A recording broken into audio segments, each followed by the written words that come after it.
Then, with the glorious great sword in my hands, I felt something stir within me.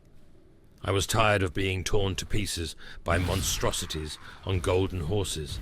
I had enough and felt a lust for blood to be spilled. Their blood. I went to every single soldier in that damn camp and took them down. I killed them as they were quietly talking to each other at their bonfires. I annihilated them, and it felt liberating and justified. As dawn came, I had cleared out the camp, but I didn't feel satisfied. Their heinous ways of living had to be punished. I might have come to this place with no memory of my former self, but the path ahead of me now glowed with sacred purpose. Yet dark days followed in the wake of my massacre. I rested my weary limbs at the bonfire. At dawn I got up and once again haunted the resurrected soldiers like a fiend out of a nightmare. I did it for what seemed like an eternity.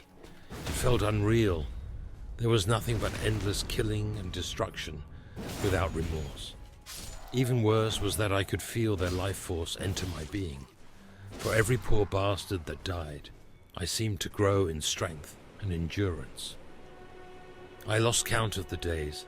I lost myself in the harvesting of those dark souls.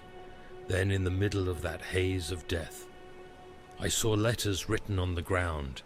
They glowed eerily like something not of this world.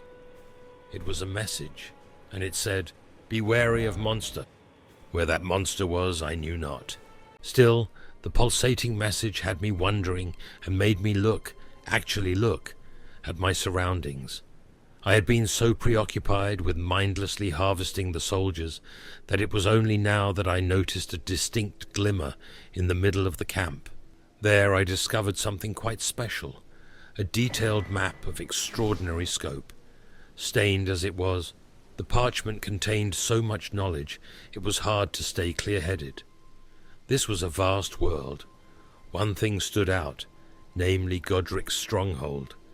Apparently it was called Storm Vale Castle, and it was not far from here. I sighed, looked at the corpses that would come back to life within hours, and left the ruins for good, heading north. Walking north in the direction of the infamous castle, the stars shone their ever-so-distant and cold light upon me. As I went through a monumental arch leading to a heavily guarded ravine, I dispatched some soldiers, but was taken aback when a hideous troll came roaring down from somewhere above. It would have eaten me had I not remembered Melina's gift. Desperately, I summoned the creature.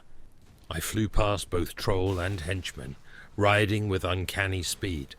Within minutes, I had left them all behind. I finally reached a little shack.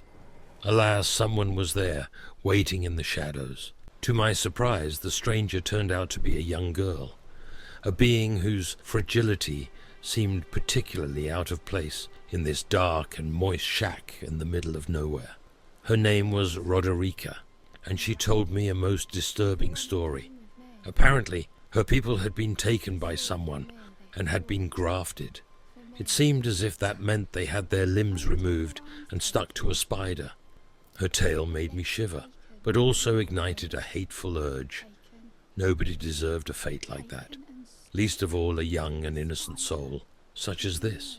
She asked me to convey a message to someone called the Chrysalids, namely that she eventually would join them, when she had mustered the courage, that a gentle creature like her should be suffering from a derangement which made her yearn for death. That was an obscene crime, which had to be punished. Growling and sick in my heart, I continued northward. Burning with a fiery lust for revenge, I summoned my steed and already felt more at ease with its graceful movements. We headed north along an old brick road, passing some guards, not bothering with more lowly henchmen. Finally, we reached a dark tunnel. Surely this was the entrance to the stronghold, as it was heavily guarded by fierce soldiers behind explosive ballistae. As I entered the dark structure, I began to experience something other than merely rage. I now felt a distinct sense of expectation as well, and I could tell that something was waiting for me in there. The darkness almost seemed to hum with a hidden presence. Then, at last, I proceeded to face whatever was waiting for me. I noticed bloodstains and touched them. A red phantom, equipped with armor like mine, appeared and died. What had killed that unfortunate knight? Hesitantly I proceeded. Then a roaring voice came from above. A large and grotesque-looking figure descended upon me, making the ground shake as waves of dust clouded my eyes. As the dust settled, a monstrosity with a magnificent cane rose to his feet. He called himself Margit the Fell and declared his intent to extinguish my flame. And then the fight began. I made a heavy swing, yet he didn't even flinch. Instead, he began beating me like a rabid dog, and within seconds I was annihilated. Overwhelmed, I awoke and noticed a message I had overlooked. Mockingly it said, "Suffering ahead." Then, bruised and humiliated, I realized that I had to better myself.